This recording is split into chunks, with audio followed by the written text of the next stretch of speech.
അപ്പോൾ ചക്ക അങ്ങനെ അരിഞ്ഞു കഴിഞ്ഞിരിക്കുന്നു. കുഞ്ഞിപ്പശു അങ്ങനെ പുല്ല് തന്നുകൊണ്ടിരിക്കുകയാണ്. ഇതാണ് ഇത് കാലിത്തീറ്റ മുഴുവൻ തിന്നാ ഞാൻ. കാൽസ്യം ഒഴിച്ചു കൊടുത്തപ്പോൾ നിനക്ക് വേണ്ടല്ലേ? പൊന്നിയേ പൊന്നെ പാലൊക്കെ കുടിച്ച് അങ്ങനെ കിടക്കുവാണ്. ശരി പൊന്നെ പൊന്നിനെ ഒന്ന് ഓടിക്കണമല്ലോ ഇവിടെ കൂടെ. പൊന്നെ എന്നാ മതിയായോ? മതിയായോടി കുഞ്ഞിപ്പെണ്ണേ? ഇപ്പം നമ്മുടെ കുഞ്ഞു ചാക്കു വന്നിട്ടിപ്പം 2 ആഴ്ചയായി.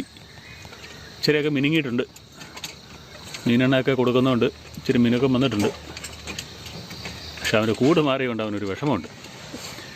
മറ്റവന് വേറെ കൂടുണ്ടാക്കിയിട്ട് ഇവനെ ആ കൂടിലോട്ടാക്കണം. അല്ലടാ ചാക്കു നീ എന്തിനാണ് അങ്ങ് പോക്കും?